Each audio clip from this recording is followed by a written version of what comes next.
உங்க வாழ்க்கைக்கு எதெல்லாம் சர்வ் பண்ணாதோ, உங்க வாழ்க்கைய எதெல்லாம் கட்டுப்படுத்துதோ, மட்டுப்படுத்துதோ, குறையாக்குதோ, அந்த பழக்க வழக்கங்கள், அடிக்ஷன்ஸ், நபர்கள், மன அமைப்புகள், இவைகளை தூர எறியுங்கள். சில பேர் உடனே புலம்புவீங்க, என்னால விட முடியல சாமி, தண்ணி அடிக்கிற பழக்கத்தை விட முடியல, தம் அடிக்கிற பழக்கத்தை விட முடியல. என்ன முயற்சி பண்ணாலும் இந்த தருதரம் முடிச்ச ஸ்க்ரோல் பண்ணிக்கிட்டே இருக்கிற இந்த பழக்கத்தை விட முடியல, இந்த சீப் த்ரில்ஸை நோக்கி ஓடுற பழக்கத்தை விட முடியல சாமி. அதனாலதான் சொல்றேன், ஒரு வருஷம் உங்களை முழுக்க முழுக்க இந்த சாக்கடை ஈகோ சிஸ்டம், உங்களை நீங்க உருவாக்கி வச்சிருக்கிற உங்க ஈகோ சிஸ்டம், இந்த அடிமை பழக்கங்கள்லயே உங்களை வச்சுட்டு இருக்கிற அந்த ஈகோ சிஸ்டத்துல இருந்து உங்களை வெளியிலே எடுங்கள். அதே சாக்கடையில ஊறிக்கிட்டே இருந்தீங்கன்னா ஒரு நாளும் உங்களால அந்த பழக்கங்கள்ல இருந்து வெளியில வர முடியாம போயிடும். இந்த பரிவிராஜ யாத்திரைக்காக வெளியில வந்தீங்கன்னா அங்க போற இடத்துல நீங்க தண்ணி அடிக்க முடியாது, சிகரெட் பிடிக்க முடியாது, வேற எந்த அடிமைத்தனமான பழக்கங்களையும் வச்சிருக்க முடியாது. உங்களை வளர விடாமல், வாழ விடாமல், மலர விடாமல் இருக்கிற அந்த பர்சனாலிட்டிஸ் எல்லாத்திலிருந்து நீங்க தூரமா வந்துருவீங்க. புதுமையான உலகத்தை ஒரு வருஷம் பார்த்தீங்கன்னாலே நீங்க புது ஆளா மாறிடுவீங்க. நல்லா புரிஞ்சுக்கோங்க. ஆகார சுத்தயோகோ ஸ்மிருதி சுத்தி. உணவு சுத்தம், அது நம்ம எடுக்கிற ஆகாரம் சுத்தமானா நம்முடைய மனம் சுத்தமாகும். ஆகாரம் அப்படின்ற வார்த்தை வெறும் சாப்பாடுன்னு அர்த்தம் இல்லை. நம்ம என்னென்ன அனுபவங்களை எல்லாம் உள்வாங்குறோமோ அதெல்லாம், அந்த அனுபவங்களை எல்லாம் சுத்தமாக்கினாலே நம் சித்தம், உணர்வு, புத்தி, மனம் அனைத்தும் சுத்தமாகிவிடும். அதனால சற்றே இந்த சத்தியத்தை உள்வாங்குங்கள். இந்த ஃபால்ஸ் செக்யூரிட்டி இருக்கு பாருங்க. ஆக்சுவலா கொஞ்ச நாளைக்கு முன்னாடி நடந்தது. ஒரு பக்தர், அவருடைய உடல்நலம் பல்வேறு காரணங்களுக்காக அவருக்கு ஒருவேளை மரணம் வரப்போகுதோன்னு நான் நினைச்சேன். அதனால நான் சொன்னேன், ஐயா ஒரு வருஷத்துல போயிருவீங்கன்னு நினைக்கிறேன் அப்படின்னு. அவர் உடனே என்ன பண்றாரு, இன்சூரன்ஸ் எடுக்கிறார். இன்சூரன்ஸ் ஐயா செக்யூரிட்டி. உண்மையான செக்யூரிட்டி என்னன்னா, தவம் பண்ணி போற ஒருவேளை போக வேண்டி வந்தா அதுக்கு ப்ரிப்பேர் பண்ணிக்கிறது. பரீட்சித்து பண்ணார் பாருங்க, போக வேண்டிய நேரம் வந்து கட்டாயமா போயிருவோன்னு அவருக்கு ஒரு சந்தேகம் வந்த உடனேயே, தட்சணால் அடிபட்டு இறப்பாயின்னு சாபம் கொடுக்கப்பட்ட உடனேயே சரி போறதுக்கு ப்ரிப்பேர் பண்ணாவது ஆரம்பிச்சிடலாம், பாகவதம் கேட்க ஆரம்பிச்சிட்டார். அதுதான் போறதுக்கான ப்ரிப்பரேஷன். ஆனா இந்த புண்ணியமா ஓடி போயிருச்சு. ஓடி போயிட்டு இன்சூரன்ஸ் எடுக்க போயிருச்சு. என்ன பண்றது? மனிதர்கள் அவ்வளவுதான், ஃபால்ஸ் செக்யூரிட்டியை தான் செக்யூரிட்டியா நம்புறாங்க. இந்த எமோஷனல் வெயிட்ஸ் இதெல்லாம் விட்டுட்டு கான்ஷியஸா உங்கள் வாழ்க்கையில் தேவையானவைகளை வரவேறுங்கள். உங்கள் வாழ்க்கையில் தேவையானவற்றை வரவேறுங்கள். 5வது சத்தியம், உங்களுடைய சக்தி முழுவதையும் உங்கள் சங்கல்பத்தோடு ஒன்றாக்குங்கள். அதாவது உங்க வாழ்க்கையோட போக்க பத்தி, தினசரி உங்கள் நடவடிக்கைகள் பத்தி எல்லாவற்றையும் ஒரு கான்ஷியஸ் சங்கல்பமா, உணர்வோடு நீங்க எடுக்கிற சங்கல்பமாக, கான்ஷியஸ் டெசிஷனா, உங்களை டிசிப்ளின்டாவும் ஆர்கனைஸ்டாவும் மாத்திக்கிட்டு உங்க சக்தி முழுவதையும் அந்த மாதிரி செலவு பண்ணுங்க. நீங்க நினைக்கலாம், என்ன இதெல்லாமா அருணாச்சல புராணத்தில் சொல்லி இருக்குன்னு. ஆமாம், சொல்லி இருக்கிறது. தாயார் இப்படித்தான் தவம் பண்றாங்க. திருவண்ணாமலைக்கு வந்து வாழ்க்கையில நீங்க எதை வேண்டுமானாலும் தவத்தால் தான் அடைய முடியும். ஒவ்வொன்றுத்துக்கும் செய்ய வேண்டிய தவம் மாறுபடும். ஆனா தவம் தான் அடிப்படை. டிசிப்ளின்டாவும் ஆர்கனைஸ்டாவும் உங்களை மாத்திக்கிறது தான் தவம். நல்லா புரிஞ்சுக்கோங்க. வாழ்க்கையில எந்த மாற்றமும் நீங்க செய்யாம தானாவே உங்களுக்கு ஒரு புது வாழ்க்கை வந்துடணும் அப்படின்னு கனவு கண்டீங்கன்னா அது நடக்கவே நடக்காது. இப்ப என்ன தருதரமான மூதேவித்தனமான வாழ்க்கையை நீங்க வாழ்ந்துட்டு இருக்கீங்களோ அதை அப்படியே 2026 தொடர்வீங்க. ஆனா வெளி உலகம் மட்டும் உங்களுடைய வாழ்க்கை மட்டும் புதுசா மாறிடணும். நடக்காது.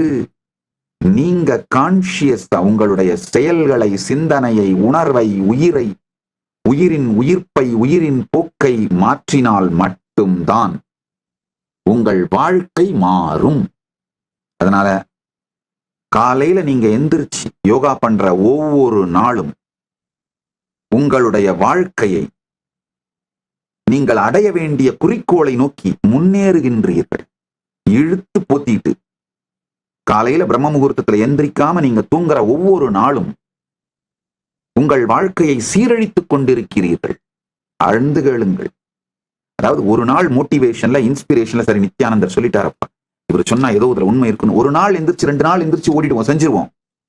இந்த நியூ இயர் ரெசல்யூஷனுக்கு ஜிம் ஃபீஸ் கட்டுற மாதிரி தான். ஆனா தொடர்ந்து போர் அடிக்கும் போதும், டயர்ட் ஆகும் போதும், இன்ஸ்பிரேஷன் இல்லாத போதும் செயல்படுகிற டிசிப்ளின் தான் உங்களை வெற்றியை நோக்கி கொண்டு செல்லும். நல்லா புரிஞ்சுக்கோங்க. இன்ஸ்பிரேஷனும் மோட்டிவேஷனும் ஸ்டார்ட் பண்ணிவிடும். இந்த உலகத்துல ஒரு பெரிய பிரச்சனை பாத்தீங்கன்னா, எங்க வேணா சுத்தி பாருங்க, books, YouTube videos, Facebook post, social, எல்லா இடத்துலயும் இன்ஸ்பிரேஷன் கொடுக்கிற, மோட்டிவேஷன் பண்ற கோட்ஸ், புக்ஸ், வீடியோஸ் நிறைஞ்சு கிடக்கு. ஏன்னா பீப்புள் செலிப்ரேட் இன்ஸ்பிரேஷன், மோட்டிவேஷன், இது எல்லாத்தையும். ஆனா உங்க எல்லாருக்கும் ஒரு ரகசியம் புரிய மாட்டேங்குது. இன்ஸ்பிரேஷன், மோட்டிவேஷன் ஸ்டார்ட் பண்ணிவிடுமே தவிர உங்களுடைய குறிக்கோளை நோக்கி கொண்டு செல்வதற்கு இன்ஸ்பிரேஷன், மோட்டிவேஷனால முடியாது. டிசிப்ளினால மட்டும்தான் உங்கள் குறிக்கோளை நோக்கி உங்களை கொண்டு சென்று விட முடியும். அதை புரிஞ்சுக்கோங்க, ஆழ்ந்து கேளுங்கள். இன்ஸ்பிரேஷன், மோட்டிவேஷன் இது எல்லாம் துவக்கிவிட முடியுமே தவிர டிசிப்ளின் மட்டும்தான் உங்கள் குறிக்கோளை உங்களால் அடையச் செய்ய முடியும். இன்ஸ்பிரேஷனும் மோட்டிவேஷனும் சில நாள் அந்த எமோஷன்ஸ்லாம் அடங்கிடும். அதுக்கு பிறகும் டிசிப்ளின் மட்டும்தான் உங்கள் குறிக்கோளை உங்களை அடைய வைக்கும். இன்ஸ்பிரேஷனும் மோட்டிவேஷனும் லைக் எக்ஸைட்மெண்ட், ஃபயர் ஒர்க் மாதிரி ஒரு பேஷன் எக்ஸ்ப்ளோட் ஆகிறது. அது துவக்கும். லைஃப்ல ஒரு பெரிய மாற்றத்தை செய்யக்கூடிய செயல்களை நீங்க செய்யறதுக்கு தூண்டி துவக்கி வைக்கும். அது ஒரு ஸ்டார்டிங் தான். டிசிப்ளின் தான் வெற்றியை கொடுக்கும். இந்த டிசிப்ளின் இல்லாமல் போவதனால்தான் பல பேர் துவங்குகின்ற மிகப்பெரிய செயல்கள், மிகப்பெரிய திட்டங்கள் வெறும் கனவாக முடிந்து நொந்து அழிந்து போய்விடுகின்றது, காணாமல் போய்விடுகின்றது. தோல்வி அடைபவனுக்கும் வெற்றி அடைபவனுக்கும் ஒரே ஒரு வித்தியாசம் தான், டிசிப்ளின் தான். ஏன்னா 2 பேருக்குமே மோட்டிவேஷன் இருந்து இன்ஸ்பிரேஷன் இருக்கிறதால தான் ஆரம்பிக்கிறாங்க. நான் ஆதீன கைலாசத்திலே பார்த்திருக்கீங்க. பல பேர் ஒரு ப்ரோக்ராம் அட்டன் பண்ண உடனே அப்படியே இன்ஸ்பயர் ஆகி, மோட்டிவேட் ஆகி, அப்படின்னு நான் கைலாசவாசி ஆகிறேன், ஆதீனவாசி ஆகிறேன், சன்னியாசி ஆகிறேன் வந்துருவாங்க. நான் உடனே சன்னியாசம் கொடுக்க மாட்டேன், உடனே கைலாசவாசி அக்செப்ட் பண்ணிக்க மாட்டேன். நல்லது, இன்ஸ்பிரேஷன் ரொம்ப நல்லது. வா வந்து தங்கு, பாரு. டிசிப்ளினை பில்ட் பண்ண முடியுதா?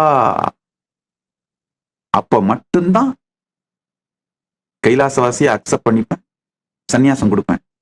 சன்னியாசம் பண்ணுறவங்களுக்கு சன்னியாசம், கிரகஸ்தர்களா வாழலாம். ஆனா எந்த அக்செப்டன்ஸும் டிசிப்ளினை பில்ட் பண்ண முடியுதான்னு பார்த்துட்டு தான் கொடுப்பேன். ஏன்னா டிசிப்ளின் தான் வாழ்க்கையை வெற்றியை நோக்கி கொண்டு செல்லும். உங்களுடைய சக்தி புனிதமானதுங்கய்யா. உங்களுடைய நேரம், உங்கள் வாழ்க்கைங்கய்யா, உங்களுடைய மனோசக்தி, உடல் சக்தி, வாக்கு சக்தி, இது எல்லாமே புனிதமானது. அவைகளை வீணா கேஷுவலா உபயோகப்படுத்தாதீங்க. 2026க்கு இதுதான் உங்களுக்கு புதிய வாழ்க்கையை அளிக்கும் பரம சத்தியம். இதை கடைபிடியுங்கள். 2026 புதிய வாழ்க்கையாயிடும். வருகின்ற டிசம்பர் 1 முதல் ஜனவரி 1 வரை கைலாசா திருவண்ணாமலை மற்றும் கைலாசா லாஸ் ஏஞ்சல்ஸ் இல் நடைபெறும் பரமசிவசேனா பயிற்சி முகாமில் கலந்து கொள்ளுங்கள்.